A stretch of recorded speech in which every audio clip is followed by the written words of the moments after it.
Welcome everybody to our 24th edition of Native Paranormal Crossroads. My name is Laura Massey from Two Feathers Medicine, and I welcome once again the wonderful paranormal rangers, Michelle Miners, Stan Milford, and John. Hi, how are you guys? I'm doing well. Good. We're doing good. Good, good. So we are continuing our Bigfoot month, and it's created a lot of interest looking at the chat that we've had and looking at the comments on the previous shows. People love this topic of Bigfoot or Sasquatch. My first question actually is, how did we get the name Sasquatch? Where did that come from? John or Michelle might know that. I don't. I believe the term, Buck. the term Sasquatch comes from the Pacific Northwest. Right. And in that area, that's what the native tribes called it. So there, and there's other names. There's skunk ape. There's Yowie, yowie. Australia. All different kinds of names Yeti. for it. Yeti. Abominable Skunk ape. snowman, and Oh, whatever. okay. Yeah. So it depends what part of the globe you're on. Right. But what I find interesting there is that it is a worldwide phenomenon, and It's not a new phenomenon. Yeah, it seems like all through history there's been some contact with Bigfoot, and we just use that term because everybody understands it. When we went to Toronto, they have a different name for it too, and I don't remember it offhand, but they actually consider it part of their clan within their tribe. So there's that family significance there. Um, and then across the United States, across the world, you have different types, I would say. Um, Variations. ours tend to be about 7, 8 foot tall, with usually pretty skinny, what I consider scrawny, um, different colored patterns of hair, from brown and reddish to black, and even with streaks on them. And boy, there's just so much. But some are very aggressive. Some are like in Toronto area, they're very gentle, and they don't go out and hurt people or scare people. So you have all types. Just like people, really. Come in all sort of shapes, sizes, temperaments. True. Yeah, as long as they're not here to spread religion and Yes, and that's right. strip all our resources, I think we're okay. I don't think they're going to come and knock at your door. Yeah, not like 1492, right? Right. I should just say at this point, unfortunately, Tom Simes can't be with us tonight, but maybe we can get him on another time, Michelle. Yeah, he was taken ill today, so he let us know that, and I wish him that he gets better with his whatever he's dealing with today. Yeah, we wish you well, Tom. But I said, I think with the paranormal rangers here and all their years of experience, we have plenty to talk about. Absolutely, as always. Related to Sasquatch. Well, I want to say that I am so glad that Stan is able to come back so us three could be on together once again. He's been very busy promoting his new book, and so he's been doing lots of work with that in the moment. So how's that going, Sam? Do you want to update us a bit on that? Where have you been? It'll be released October 1st. I just finished up doing the recording for the ebook or audio. Um, I had, things that I went in and read, and that went really well in the studio. It was a new experience, interesting experience, um, but a pleasant one. And I still have to go back to the studio to do what they call some pickups, where you're doing some maybe some corrective things or adding things or stuff of that nature. But uh, that'll be coming up, and yeah, I'm really looking forward to it. John and both Michelle have really been a big help in promoting this thing. We've been traveling like what was mentioned earlier to Toronto and other places, and disseminating a lot of the promotional materials. So, yeah, I'm really blessed to have them on my side with this thing. We're excited about it because I think the book itself will translate to a lot more activity for all three of us. Hmm. The paranormal rangers, plural. Um, I think there's a lot of things coming in the future. There's television stuff that's on the foreseeable future, and yeah, it's an exciting time. I've really been blessed. And I think it's also important to note that how you three approach what you do, which probably comes forward in the book with your experience in law enforcement, your sort of scientific investigation, because there is so much out there these days on the internet, people making claims about this, that, and the other in the paranormal. And I think, from my point of view, it sets you three sort of aside because you are very thorough in what you do. I mean, you've had loads of experience between all three of you. You also have the native connection, don't you? The Navajo connection. You've worked a lot in these places on the reservations where much of this has taken place. And I think you're very, from what I understand from talking to you over the last year or so, you're very thorough in your investigations. So I think it's good for people to know, one, your background. That's why the book will be great for people to read, because they'll understand where you're coming from with your investigations and your presentations and what you put forward to us tonight, your experiences, your beliefs. And sometimes they can vary because there's many, many opinions out there. But yours is based on years of experience and expertise in this field. Well, Yeah. John and I, go ahead, John. One of the things that we often talk about, and we'll bring this up as a point, is that people ask us all the time, "Do you believe in this? Do you believe in that? Do you believe in Bigfoot?" And we don't use the term believe. Um, we have investigated enough that there is no doubt in our mind that these things are out there, along with UFOs and hauntings and you know even the skinwalker phenomenon. Uh, they're they're all there and they're real, and some of them can kill you. And so, in that respect, there's not a belief system involved. Now, when you get to Native American tribes, what gets really amazing is that most Native American tribes have had contacts like this all through their their existence, and so they don't bat an eye. It's already baked into the culture that these things are there, they exist, and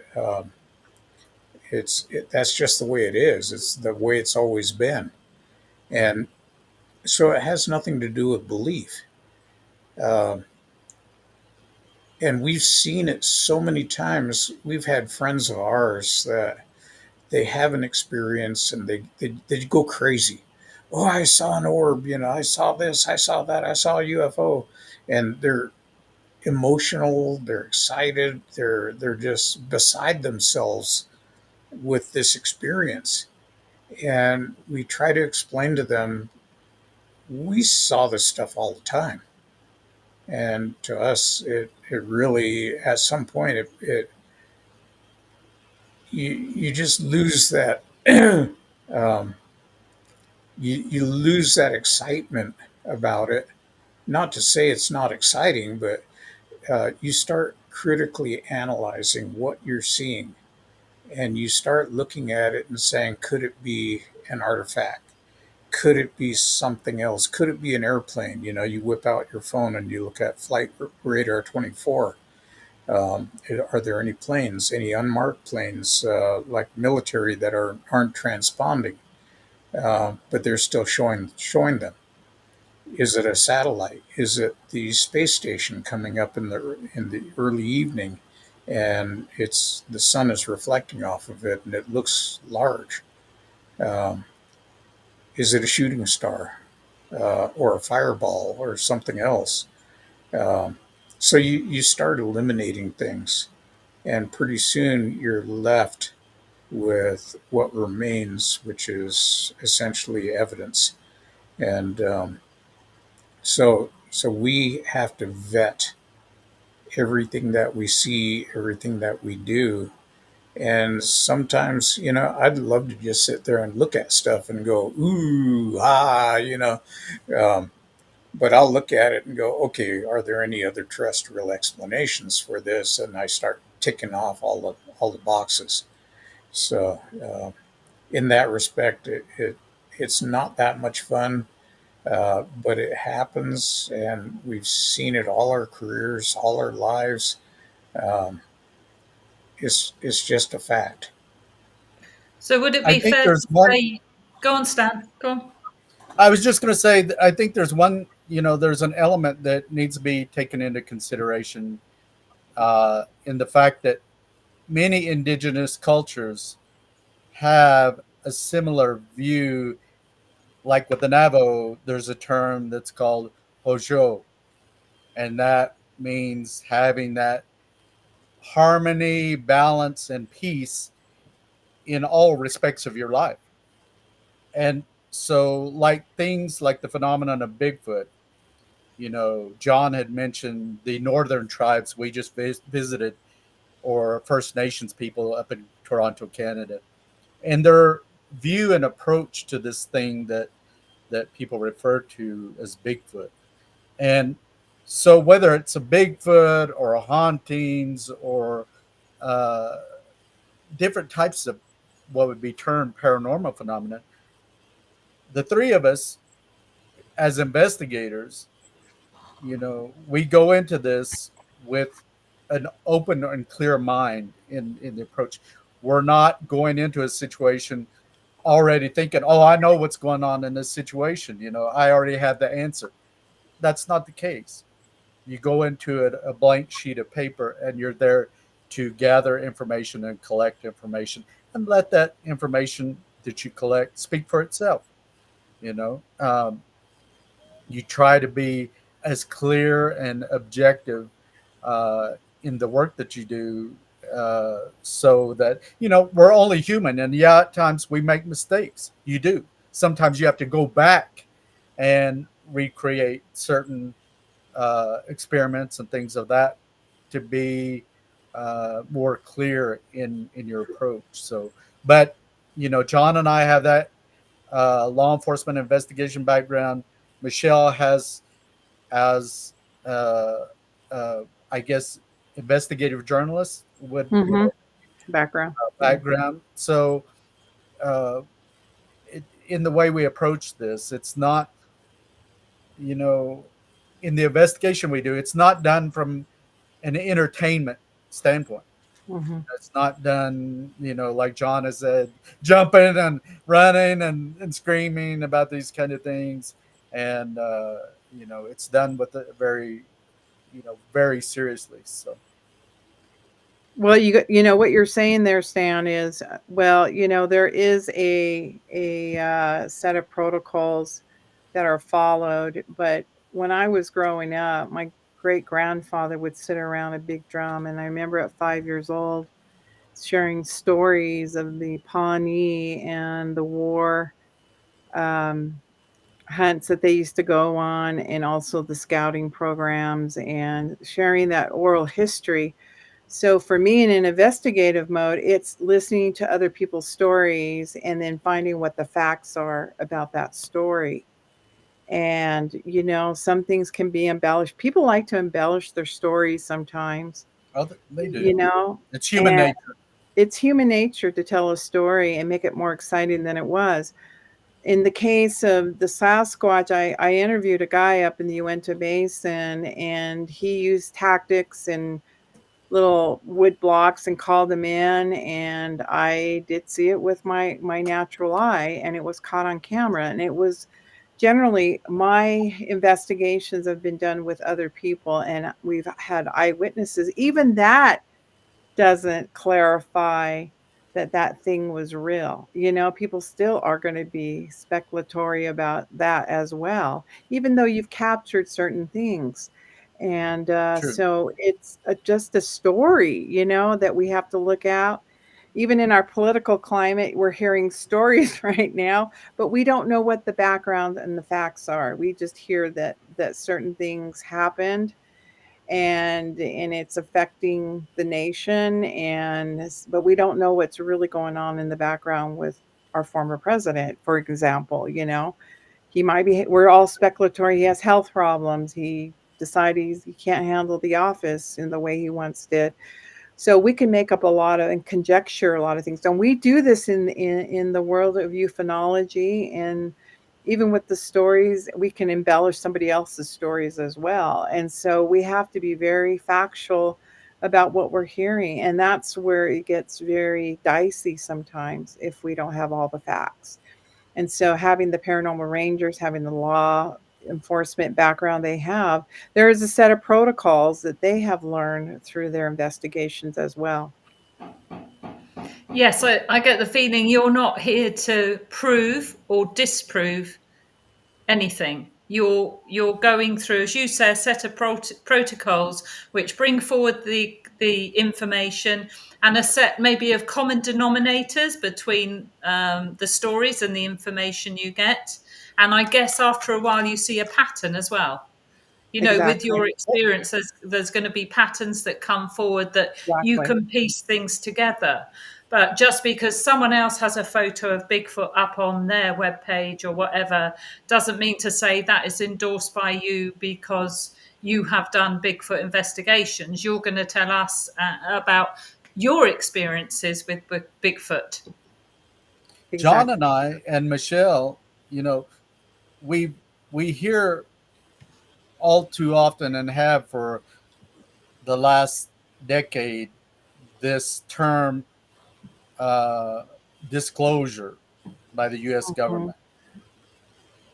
The thing is, for John and I and Michelle, in the investigations and study that we've done with various phenomenon over the years, we aren't dependent on the government and other sources to disclose this information to us to have that validation, or proof that this stuff exists. For the three of us, we know that it exists. We have throughout our lives had experiences and again investigations that the evidence shows very clearly that these phenomena do exist in many situations. And so we're not out there desperately searching to try to prove to ourselves that this stuff happens. We know it happens. Mhm. So that's I just wanted to throw that in there. Absolutely. You're comfortable with your own evidence, what you've seen, and that's how people should be if they're researching stuff like this themselves. If you know, if they're going out there and doing research and so on, and they've seen something and have experience of something, it's their own intuition, isn't it, that's going to you know, be a belief for them, if you want to use that word. I know it's not a word that you use. Or a knowingness. You have a I like knowingness about these to things, don't you?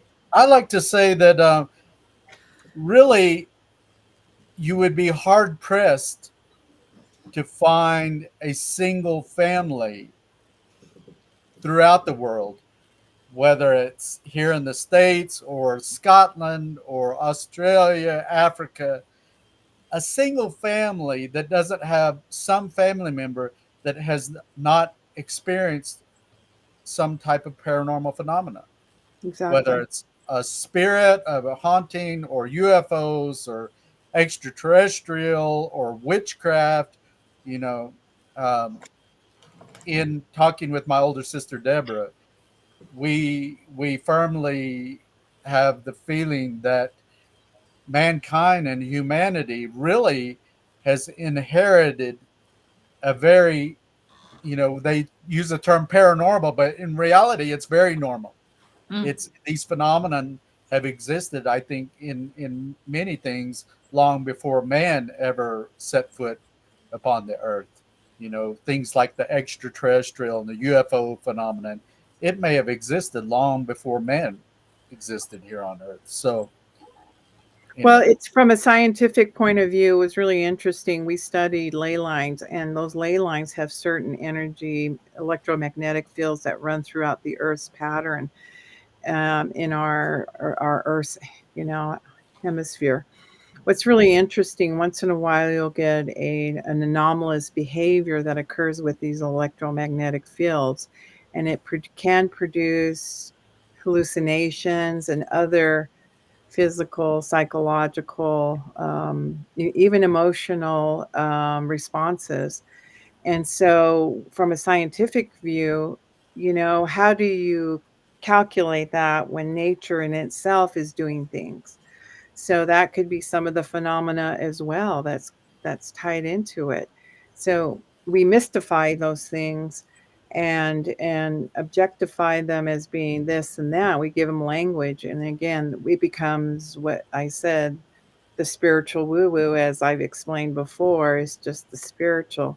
And it's our reaction to our experiences, whether it's a religious experience, whether it's something we were taught by our own parenting and then our environment we grew in. Sometimes we can mislabel that as humans. That's just because we have to have an understanding, what is this I'm experiencing?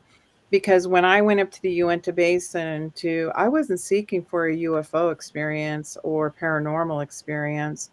I did have, gifts of where I could see things of the spirit, but I always calculated that as being a religious experience. And so when I started to have this phenomena experience of seeing things beyond what I've ever seen, um, with seeing paranormal or UFOs or even entities, I it took me a while to realize what I was seeing. And so I think this is the thing we have to get accurate is, what is it I'm dealing with? Am I being influenced by, did I drink? Did I take drugs? You've got to look at all that criteria, and it's, right. and you can't judge it. You just got to look at all of the evidence and say, okay, what is this? And even from a Yeah, military standpoint, what you were saying, Stan. you have naturally occurring things like radon, Mhm. a radioactive element that in Mhm. some areas of the world, certain specific locations, it will uh, it will cause people's homes, businesses. It'll be affected by that, and I've seen some situations where people are reporting very extreme paranormal activity at a location, and it turns out there's a correlation with the radon that's occurring in that building. Right. And so John and I and Michelle, having come from the Navajo reservation, you have radiation pits, uranium radiation pits, the Yes. yellow cake throughout the whole region. And I'll let those guys kind of comment on that subject.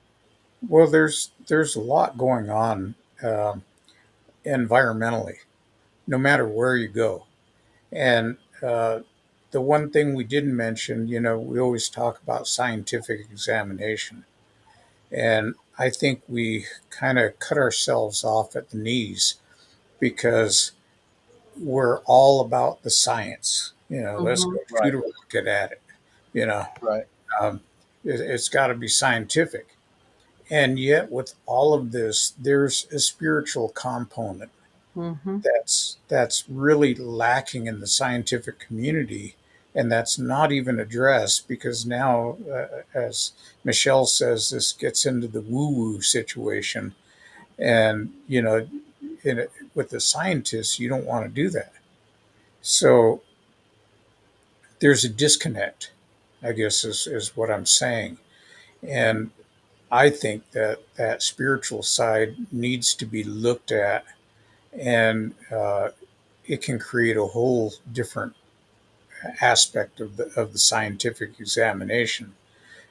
We just don't understand it, and so because we don't understand, it doesn't exist or shouldn't be looked at. And we see this over and over, even within the scientific community. I've worked with numerous archaeologists, and an archaeologist will go to school, get his degree or her degree, and they're taught by a teacher. This is what you can expect. This is what we've seen. Um, and they go out in the field, and when they write an excavation proposal, they will actually put in this sentence. They will say, "We expect to find." And so their mind is already made up as to what they're expecting to see. right, And it blocks off any other avenues of inquiry. right. Now, my background is a law enforcement officer. I did technical accident investigation and some reconstruction. And when you look at facts, Hmm.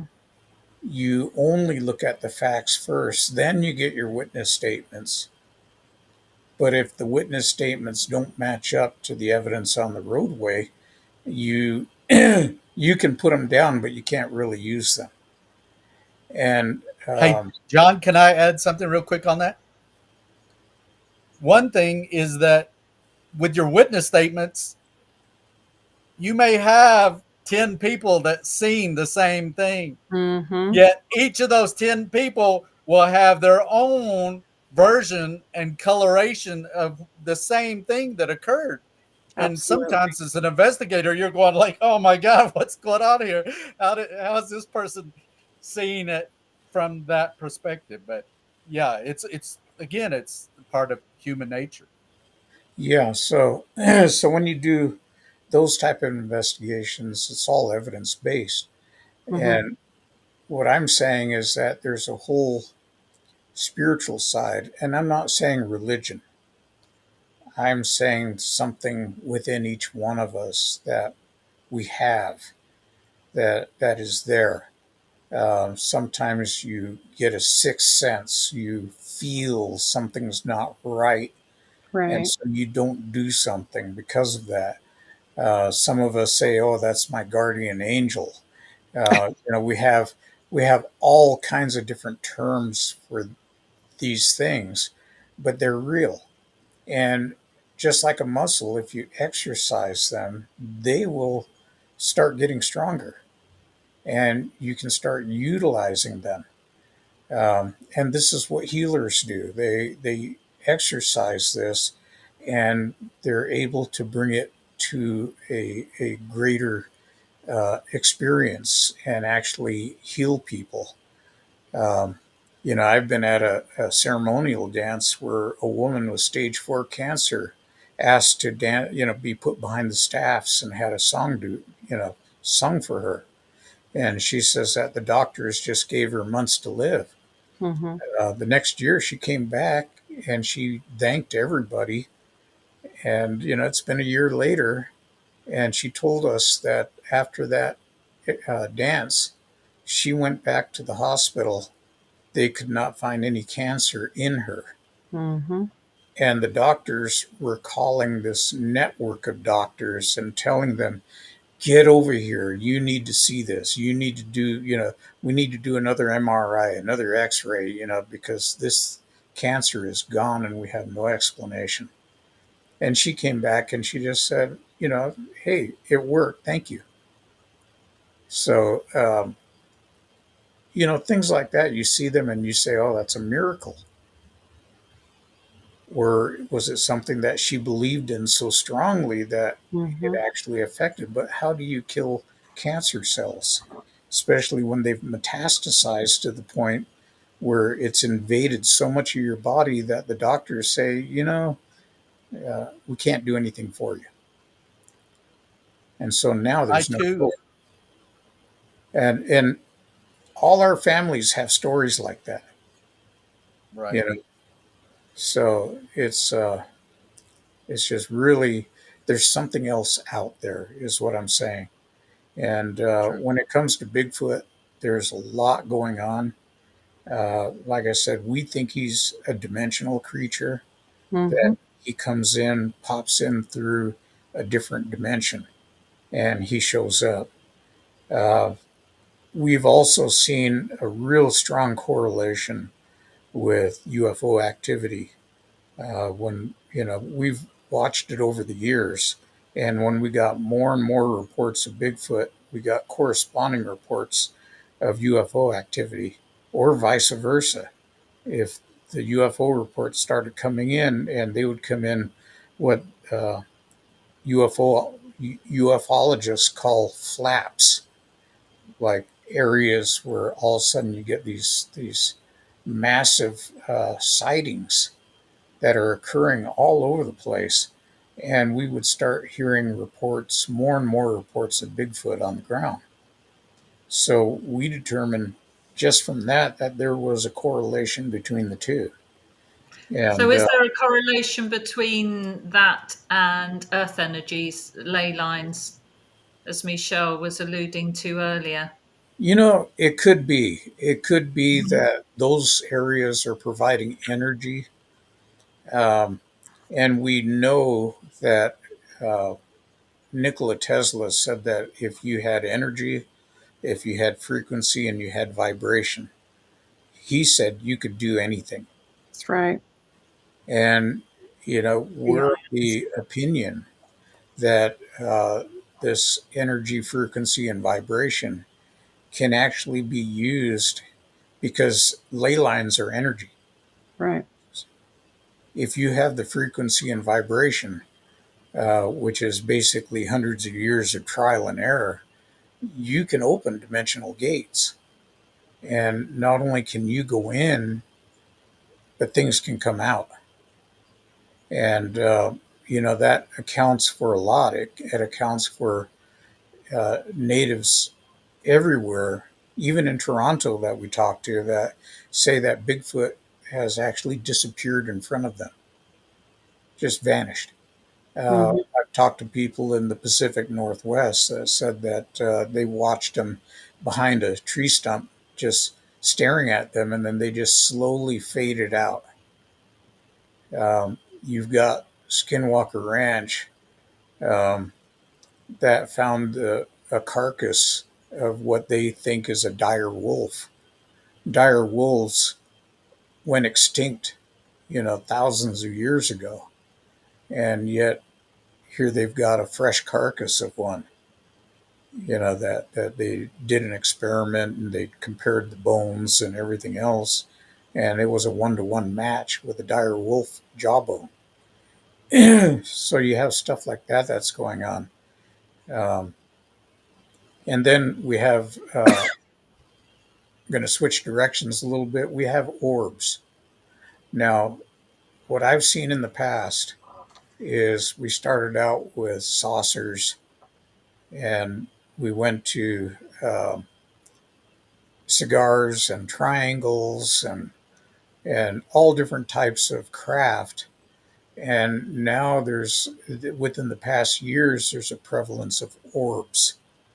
And I'd like to think, myself, that this is just them coming up with new craft designs, or it could be whole different entities coming through a dimensional gate to visit us.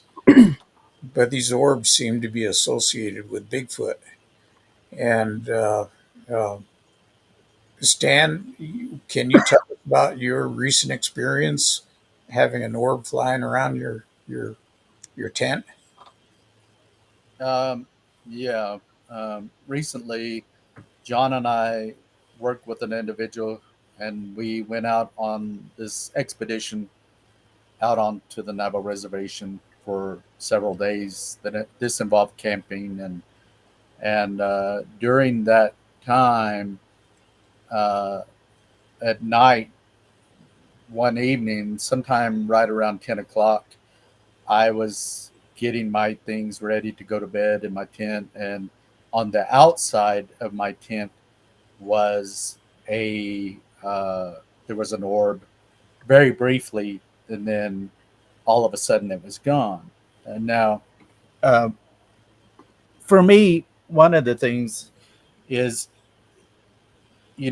I'm using this to represent an orb, but I think in all types of paranormal phenomenon, you're going to have a source of energy that's radiating from one single point.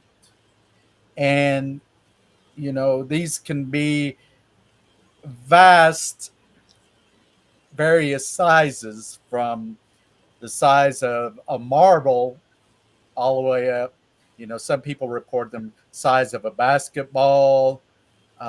Some people have seen them the size of a tractor trailer, cab, a lot of different things, So, and I think that depending on what type of phenomenon you're dealing with, I think these sources of energy can manifest themselves for different purposes, and people are capable of seeing that orb with the naked eye, and or using some type of high tech equipment like night vision equipment or thermal equipment.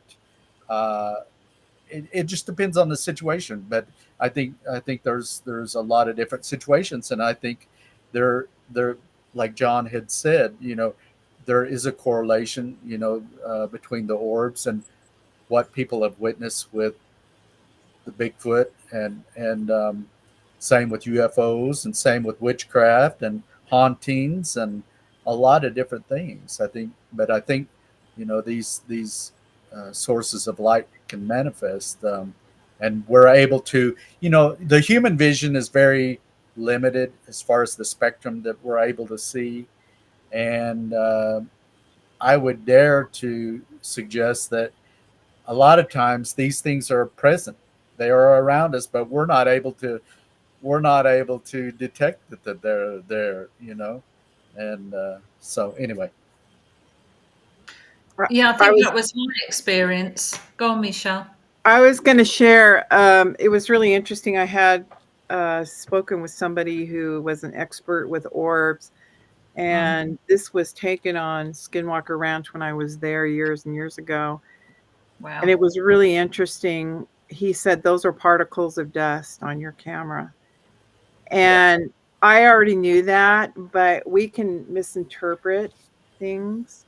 Mm, As you can see, there's a moon up there, and then all this was just dust. And because where it came from, it was assumed that we got all these orbs, and and he says, Michelle, I showed you guys to the audience a photo of, generally orbs are found this way because you can isolate the one. And so, and so in trying to prove scientifically orbs themselves and the correlation to sightings, they happen in sequence, and there's a pattern to when you vision or experience the phenomena. Usually a UFO will show up, or you'll have an orb experience, or you'll take a photo right after, and like Stan said, you don't even know you took a photo of that, and then it shows up. Like I was in the redwoods years ago, and I was standing by a huge redwood. I mean, that the spans of that tree was immense. And then right above me was an orb, it had a little face in there, and I was going to pull it out, but I can't seem to find it in the moment. Um, it's things like that. That's a true orb, not the dust. The thing to be careful of there is that, yes, in depending on the camera equipment you're using, there's so many different types of camera equipment out there Right. today that we have available. DSLRs, even the cell phone cameras today are quite high tech and capable of capturing different phenomena. But the thing I would like to say to be cautious about, you'll have the sciencey types that will look at something, and just like the image you showed, Right. sometimes they're too quick to to uh, Judge. to label that as, oh, that's only dust, and dismiss it. And yet when you go back and you're able to analyze those Mm-hmm. images, you can actually find images of faces and things of that nature, just like what you mentioned. I've had I've had some images that I've taken that actually, and it's not matrixing. It's not it's not you putting in your mind, oh, I'm putting a face in there. This looks like, eyes, nose, and a mouth, that kind of thing. It is an actual image of a human Mm-hmm. type face that's in these. So Right. so as an investigator, you have to be very thorough in looking at the evidence from all angles, asking the who, what, why, when, why, and how of during your investigation. So, Having said that, Stan, I'm going to show this again. I mhm, have another photo that showed like this area on the bottom was all red at one time. And it yeah, looked like there were things in that photo that looked like they were having this kind of war, like there were things in there, and it has morphed over time. And that's the other thing, digital photography, it can morph over time. Like the image can change. And I found that with a few I took on the ranch over time. And now I'm with this now. I'm stuck with that. But before it had orangey, reddish, things like they were having a little battle or something. And I'm going to then talk about morphing real quick. I'm going to let John comment about a situation with a coin and how okay. the evidence was right there in front of us and how it changed. If you Yeah. would like to start Yeah, on that, John, we about we talked about this the last episode, I think. Yeah. Um, that Stan had a coin drop on him in the middle of the night on his sleeping bag, and of course he's in the little tent by himself, and it makes a very Mhm. distinctive sound. And so he noticed it right away. He looked at it. It looked like a 1943 copper. Um, the and for those of you who don't know, at the 1943, all of the pennies were supposed to be made out of steel, and there were just a very small amount that they actually used copper planchets to make these coins. So if you ever run into a wheat cent 1943, the way you test it is if it sticks to a magnet, it's steel. If it doesn't stick, it could be copper. Then you have to look at the weight in the how many grams it weighs. And if it's a true copper penny with the 1943 date, it's worth a tremendous amount of money. I mean, we're talking 50 to $100,000. And so Stan, the next morning, shows us all this coin, and we looked at it, and I looked at it. It's 1943 wheat cent, and it looks like it's copper, but we don't have a magnet to test it.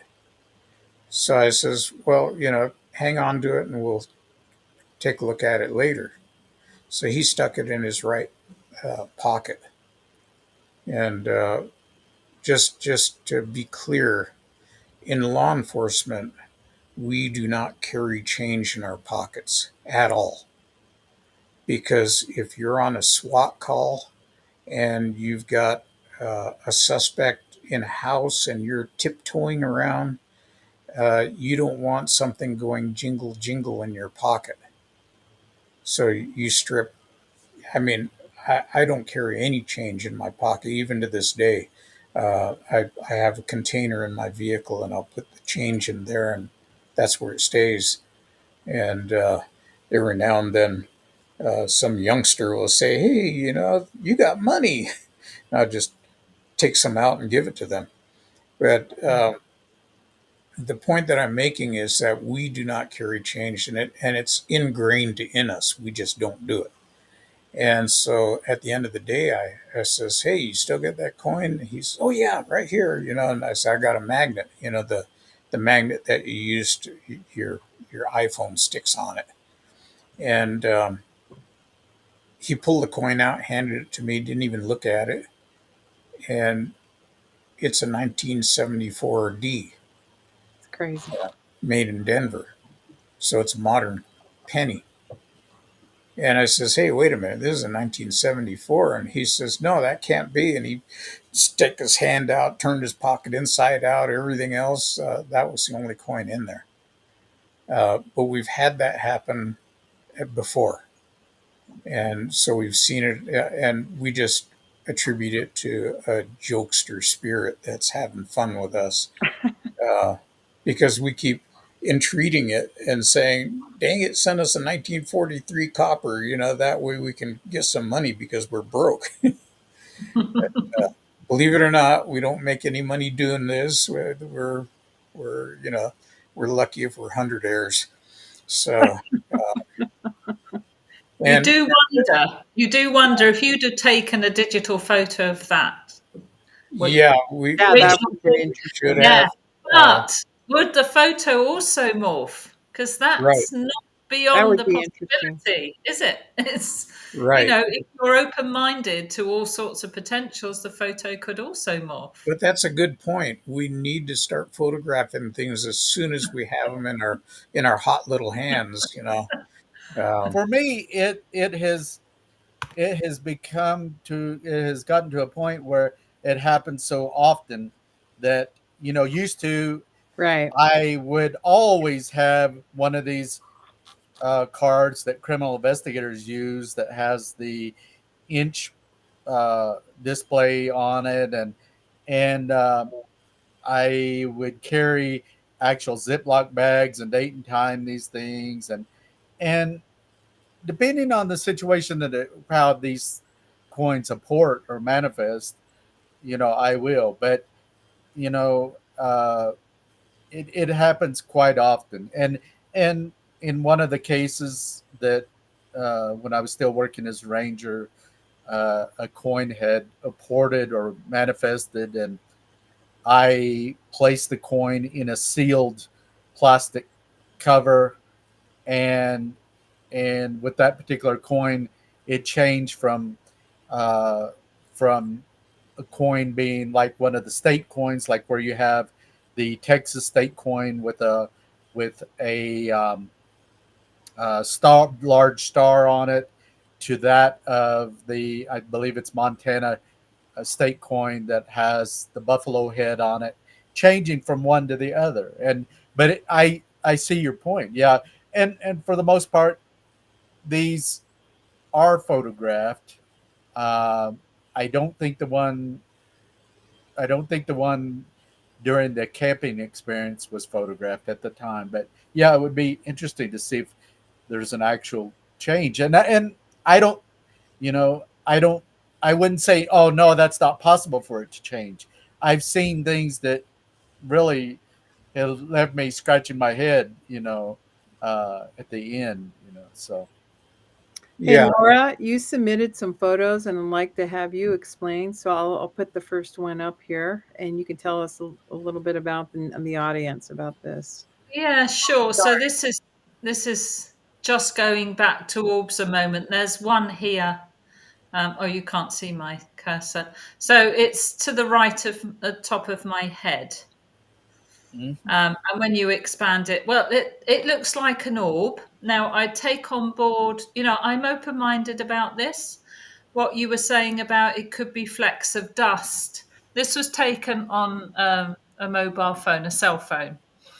So, and the next couple of pictures are the same. But I could take another photo in the same room at a different time. There you are. There's another one above the cat and one next to my partner at the time. So, whether you have your own interpretation here. Is it your guardian angel?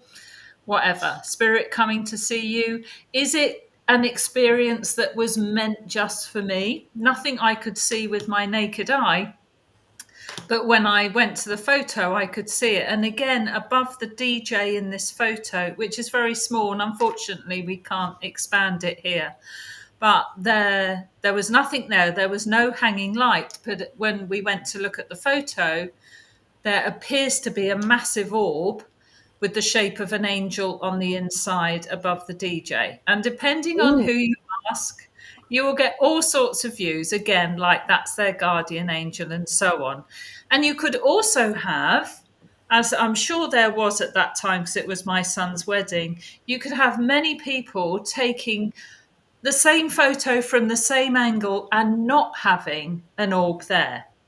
So you say, okay, is it dust on my lens? I'm open to all sorts of ideas about this, or was it an experience meant for me at my particular time of, this is getting spiritual here, but the particular time of my spiritual growth, when I wanted to see orbs, I wondered what orbs were, and I was getting them on all my photos at the time. And Mm-hmm. now, probably if I went out to try and take orbs, I probably wouldn't see them, because it's not that I've worked through that.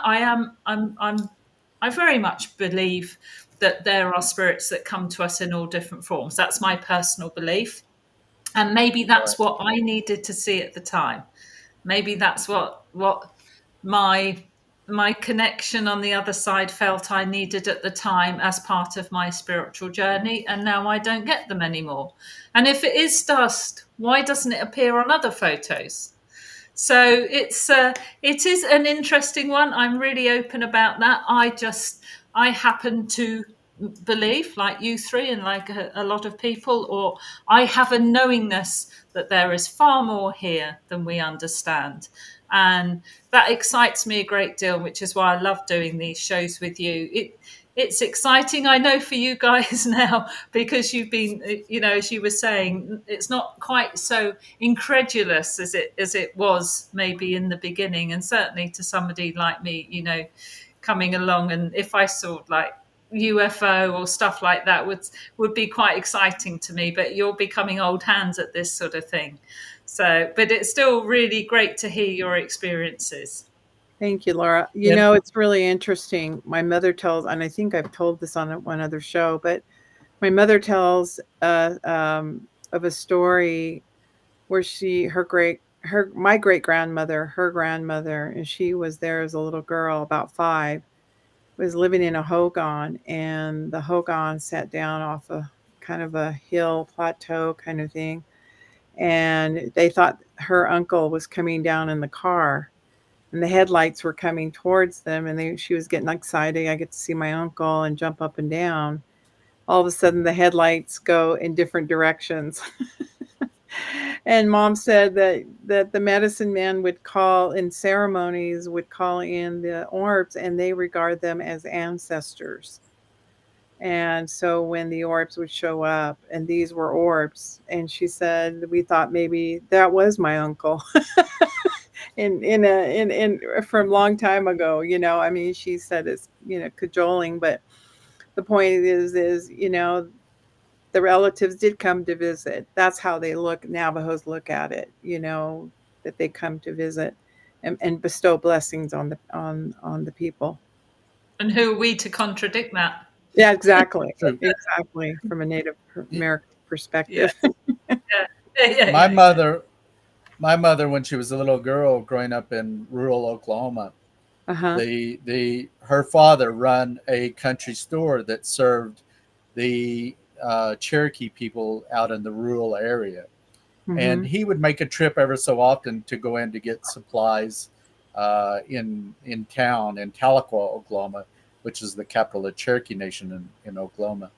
And so the family would all get loaded up in the truck, and kids in the back of the truck, and they would go get supplies, and they were coming back late in the evening one evening, and my mother said that all of a sudden her dad started slowing down, and there was an orb that was like the size of a basketball that was at the top of this one lone tree that was out in the middle of this field. And that's at a time when there wasn't any rural lighting, lamps, street lamps Mhm. or anything like that at that time. There was no electricity run, at that time when she was a little girl. So he stopped, and they were all watching this light, watching this orb. And finally, he gets out of the truck, and he crosses down into the field, and he goes out to near the base of that tall single tree, tall tree. And as he would get near the base of the tree, the light would fade out and it would disappear. And then he would start walking back toward the truck, and then it would light back up again. And she said this was the light that it produced was very intense, and very intense orange based color. And so that occurred several times, and finally he gets back in the truck, and they continue on toward the house, but they never knew, the source of why that phenomenon occurred. And it's similar to, John and I had a case where there was an elderly Navajo man that had these four entities that approached his home, and they were curious with these solar lamps, and these little beings, these little grays, would get crowd around down near the solar lamp, and the solar lamp would go out, the light would go out, and then when they would back off, it would light up again, and then back and forth, that kind of same interesting thing, So anyway, I just thought I'd bring that up. If we were going to scientifically prove why these entities show up, like right after, I think I've said this on another podcast. We were filming in Santa Fe, New Mexico, over there at Las Vegas, New Mexico, and then driving back after we dropped off the producers at the airport, and thinking it was what is it, street lamp, and all of a sudden it leaves the post Right. and it Yeah. bounces right in front of us in the car. Yeah. But you do get in habits where you see all these things as you get older, not think I have to take a photo and oh ooh ah. Yeah. You go, oh, okay, there's another experience, here we go, because we had just been filming. So we've got to be really aware and take every case that comes up very serious, possibly captured on Yeah. we never know what we'll capture. We were True. at Contact in the Desert, Hmm. and me and Stan got invited to a they call it a wrap party, RAP, meaning Hmm. wrapping up filming. And for this group that I had been out with, and one of the producers was there and says, "Come on over." And while we were there, um, these two young girls came up to me and one of them says, I've got to meet you.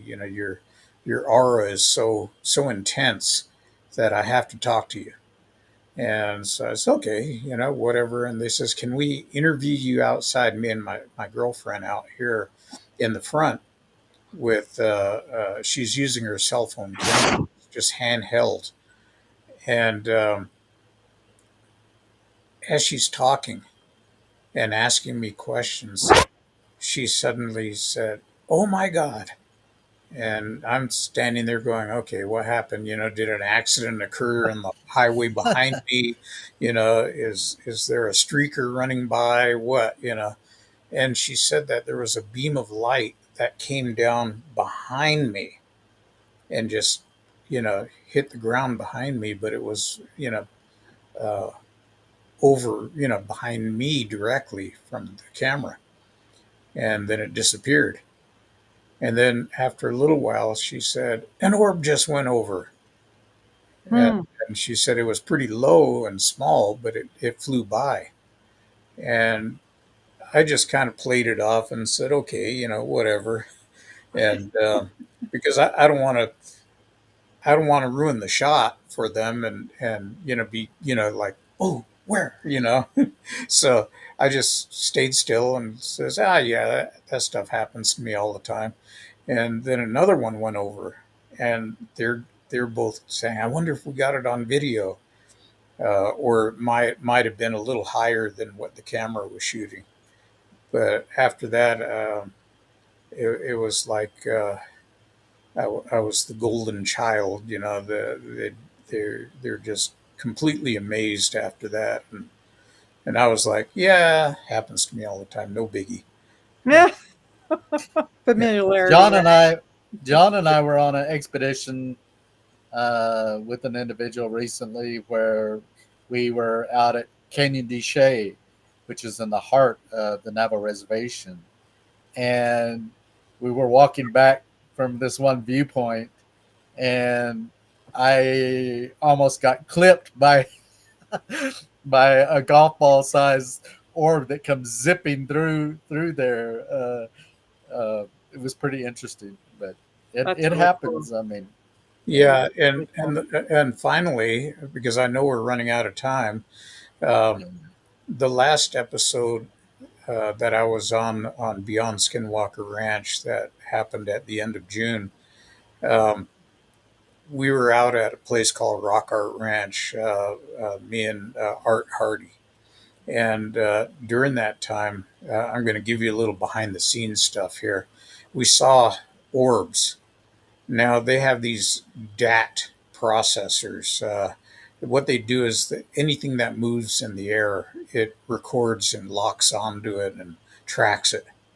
And so they had one at the bottom of the canyon, and they put another one up on the rim, which was about 60 feet higher.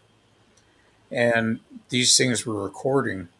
And as soon as Art finished a ceremonial song and he blew a bone whistle, Hmm. the DAT went off and they saw an orb Hmm. fly over. Now, the interesting thing about that is that the camera at the bottom of the canyon picked it up, but the camera at the top didn't pick it up. So, what they've determined is that that orb had to be in the canyon, not way up in the sky. And that just blew their minds. Now, the thing that they didn't show was that me and Art were standing there talking to the producers and the crew. And right between us, Art standing over to my side, and right between us, a golf ball sized orb, white orb, flew between our heads. And both of us saw it and turned and looked. And we both at the same time said, did you see that? And nobody else on the crew that was with us saw anything, Right. but we saw it. And so, and then there were other things going on down in the canyon. So there was lots of stuff going on. And the best line out of that show was Eric saying, I am determined to be caught red handed in the act of learning. And, and, Travis is over there going, I agree.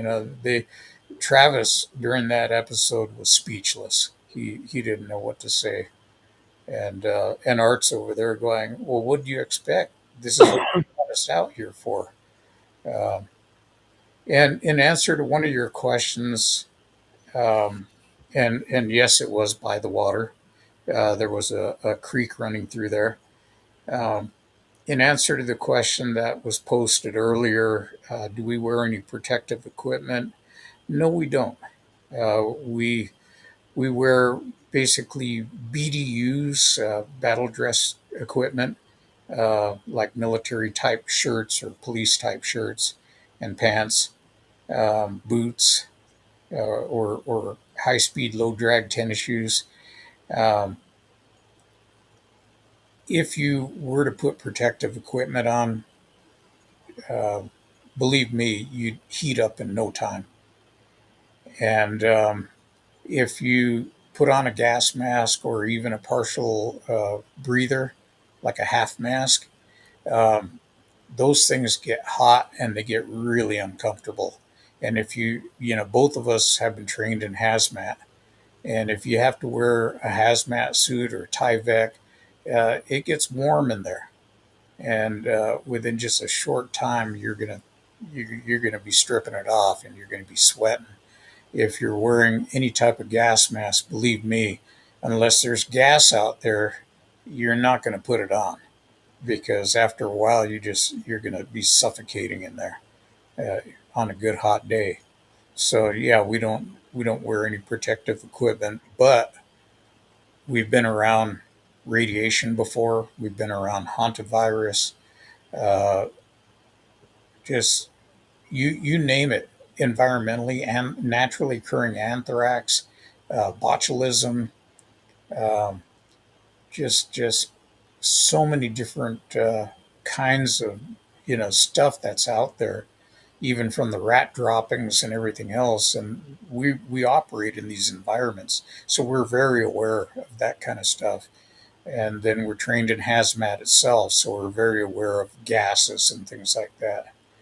So you know, and believe me, you can't keep your phone cool. Sometimes you have to put it away and keep it in your backpack or something. Because if it overheats, you're not calling anybody. But if you're up the canyon, there's no communication anyway. So we understand now why the natives use smoke signals. Yeah, no kidding.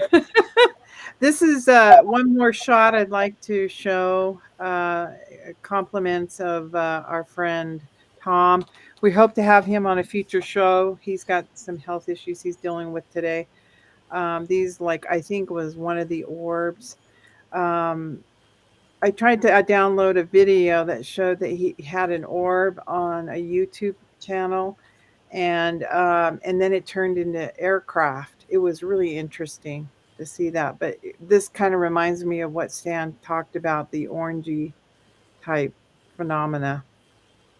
So, but I appreciate everybody being on the show today, and it was very informative. And as always, and we hope that any last words, any last comments before we leave. I just Just to want to say say, thank you to everybody that joined us. Thank you for joining us on these podcasts, and thank you for the questions and stuff you submit. It's appreciated. Yeah, again, thank you to all you guys. You are what makes us, and your interest in this field.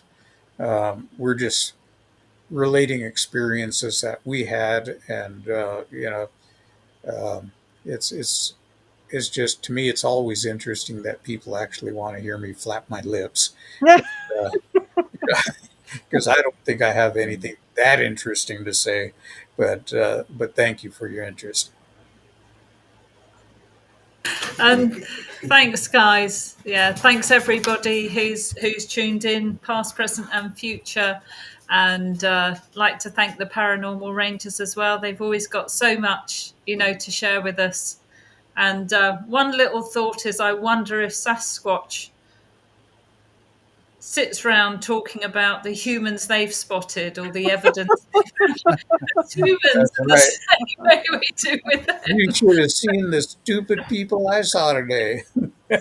Yes. I saw one You of never their know. prints. You never know, which You never which know. kind of makes it fun thinking about that as well. And also to say, the Paranormal Rangers have a YouTube channel, so please like and subscribe.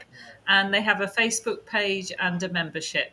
So my apologies for all the movement behind me. Oh You might yeah, yeah. I was going to say you have movers today. Dale guys. Hi, Dale. As long as you're not being evicted, right?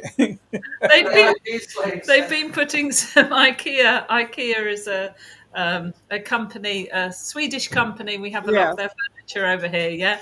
And I've had a chest of drawers that has been in the garage for ages, and finally I've got some guys who are putting it together for me because I can't do it. So Well, as long as that's why Dale's they're not on the show. as long as they're not robbers and they're taking all. Oh, that would be the day, wouldn't it? So we will be back next week. Yes, Michelle.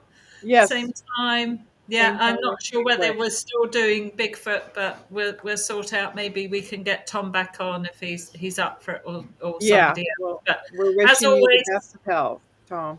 yeah, I absolutely. think this is Bigfoot or Sasquatch month, isn't it? It is. We've got It is.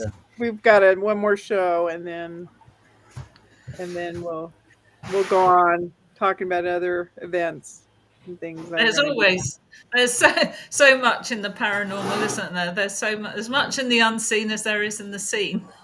Right. True. For us Right. to discover. Yes, so wonderful. Thanks everybody so much. Thank you, guys.